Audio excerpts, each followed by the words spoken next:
Hello everybody. I want to go over your Oaxacan animal project kit and be able to kind of explain a little bit on how to actually do the project. So before I do so, here are two examples from last year that were very well done. So you can kind of see what they end up looking like. In terms of size, you have a little bit of reference. This is 10 inches tall. This one is about 7 inches tall, about 7 inches wide, about 8 inches wide. So you're going for around that size. The thing you got to be really careful of is going way too big on your project because you will just not have enough supplies to be able to do it. Or going way too small on the project where you can't go in and get your details to get that A for the project. So you're looking for around like a 7 to 8 inch, cube, box that eventually you could actually kind of stick that inside of there and it ends up being, fairly well done. So keep that in mind. In the kit, just opening up. So remember, it does have a list of stuff on here. I will need this kit back. Obviously some things like the wire, you wouldn't be returning. However, the pliers, you would, and the brush you would. So it's important that you just kind of bring back the materials that you have. I am going to do some kind of a dinosaur, so I can give it to my kids when I'm all done with it. So I'm going to do a time-lapse video, so you can kind of see me make it, and I'll try to zoom in so you can see a little bit better, and then afterwards I will talk about it. Okay, so just again, sit back. Hope you enjoy the music, and hopefully you can kind of pick something up that you can kind of be able to use for your project. Thanks.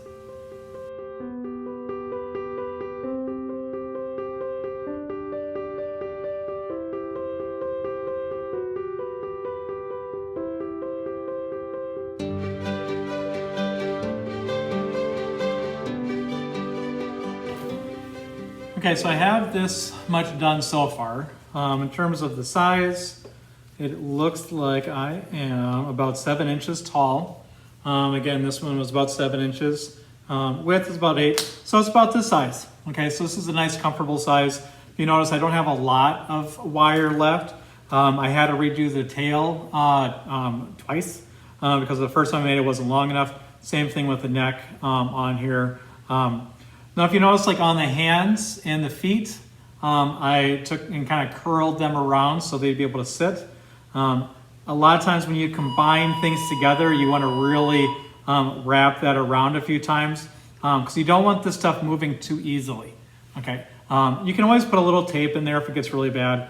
Now, also in terms of position is super important, and you don't really get a chance to mess with that too much. He is not, it's going to be some kind of a T-Rex or a Velociraptor or something. He is not looking straight ahead. He's looking, his body is pointed this way, but his head is pointed, diagonally like this. One foot's out, foot's back. The tail is more of a kind of like a lizard-like, where it's just not, curled up like this, but it kind of comes around and shoots off to the side.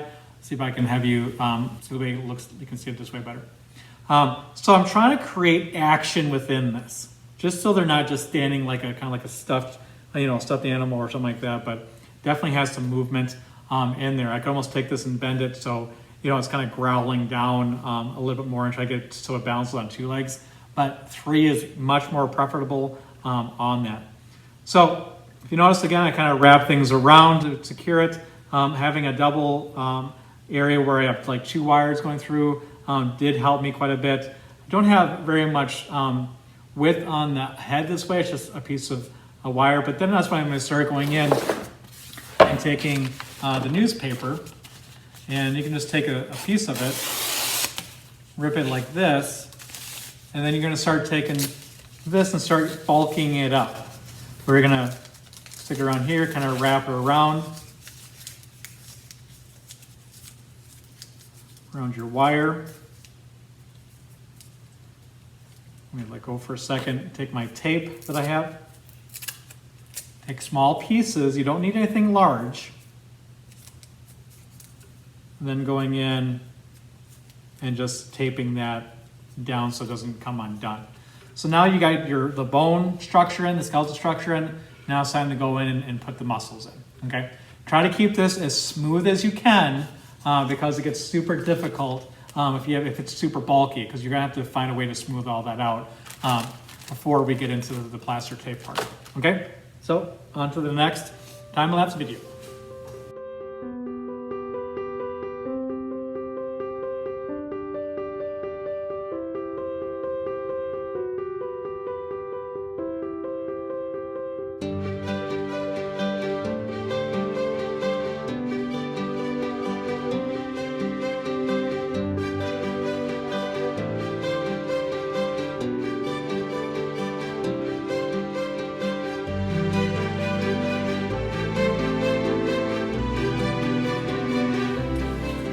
Okay, so I have this mostly done. I still might go around and add a few more things.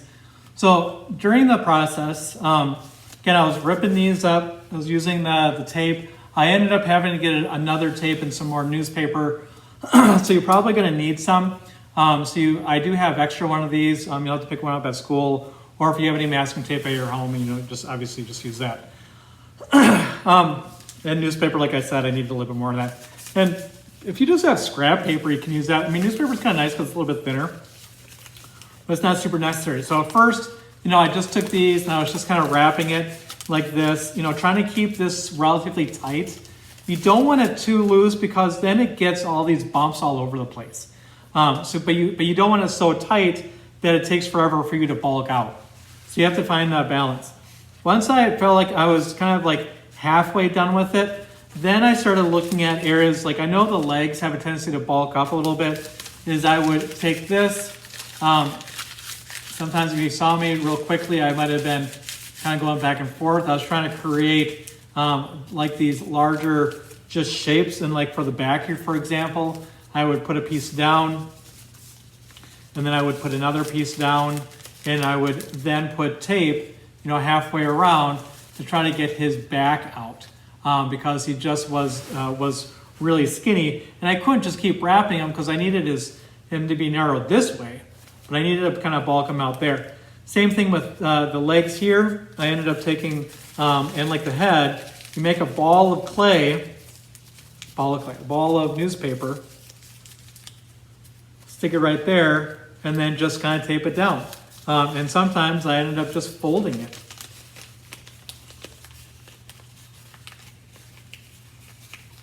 And trying to make small changes. If you make big changes, it has a tendency to, again, have these weird angles. But I attached that right here, put tape on the top, brought those out a couple times, and then I was able to kind of tape this in place. Still need to work with a few things. You're not going to get details like claws or teeth or even like the mouth or the ears with this. You're going to end up using the plaster tape for that, of which I'm going to have kind of in my next presentation here. So this is about done. I don't know, this was about an hour's worth of work or so to get this far. And it's not going to be perfect, but you just want to kind of get the general shape of it. We have a tendency to get a lot more detail with this because of how easy this is moldable on there. So, okay, so next time-lapse video is going to be using the plaster tape, which you will need some kind of a cup with water in it, or like a bowl, like a cereal bowl would be perfect for this, and a pair of scissors, and you should be good to go. Okay, thanks.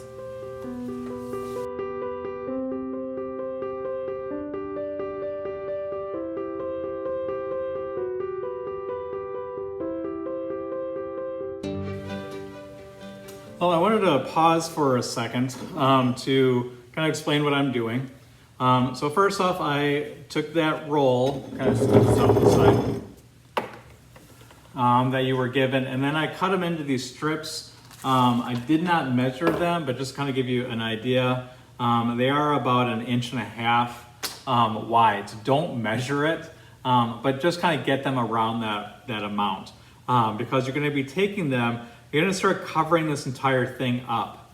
Now this is where you can get really detailed with it. You do want to have about 2 coats of this on. You should have enough. I'm going to find out here in a little bit. But I can also take these and I can cut these in half like this as well. So I have these small squares, which I'll probably end up having a pile of these, because you're going to want to use these for like real small detail, such as like eyebrows or claws or hands or anything like that, because this will in essence become almost like a clay. Now once you get it wet and you stick it in a bowl of water, you can take your fingers like a pair of scissors, squeegee that out, and then you can start manipulating this into some kind of a shape that would fit your project. Like I'm gonna have to try to build the muzzle, the nose part of this dinosaur kind of thing, and use this kind of stuff for the detail. So the newspaper is to get the bulk of it, and this is to kind of start fine tuning it, okay? So hope that helps. Just kind of watch what I'm doing here and get an idea of how that works. Then the last thing, I'll just do one of these in this mode, is again, I just dip it in, squeegee that out, put it along here, and then I want to kind of work it in so you don't see the holes that are in there anymore. And do your best job to try to smooth this out the best that you can, okay? Because that'll make your job painting it a lot easier. So I'm trying to really stress that word a lot. Okay, well, that's how you do it, and I'll talk to you after this is done. Thanks.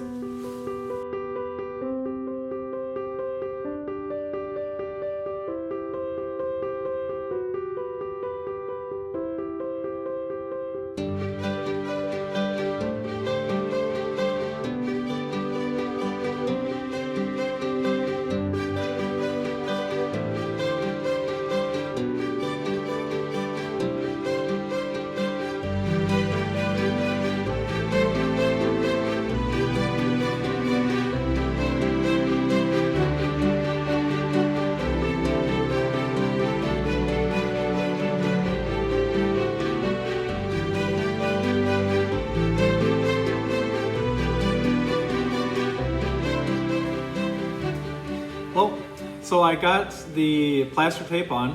I had enough, and then I put like an extra piece back here, and then I made the mistake of not checking underneath here and realized that I had some area that just had newspaper exposed. So I did have to go and get a little bit of extra kind of to cover that up. But if I had noticed that earlier, I would have had that. So if you do need more, try to bring your small bag back. It's not that big a deal. I can put more in there for you, just so you can use it to kind of finish up the part of the project. Now on here, if you can kind of notice, like I put the claws in, so I want to get that kind of detailed in. I was able to get the muzzle. I thought it'd be easier if I did not open the mouth and try to figure out how to get teeth in. So I just kept the mouth closed, but I did bring out, his nose a little bit more.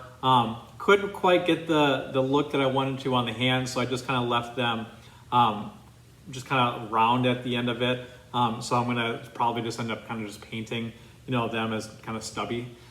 There's not a whole lot I can do about it. So for the most part, again, I was trying to make this as smooth as I can because we are gonna paint it white next, and then start going in and putting the design of the Oaxacan animal kind of things that they normally have. So while this one was very well constructed, it did not do the painting part right.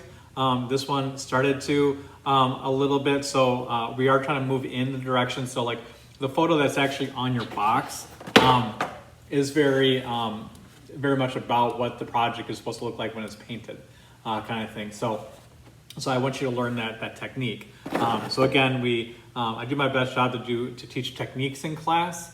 If you like doing this and you do not want to paint it like that, you can always, if you want to, I do have enough materials, you can make another one just for yourself, and you can try that again. But I do need one that has that, because that will be a part of your grade. So this is all set. I did try to go, like I said, try to go in as smooth as best I can to smooth it out. So thanks.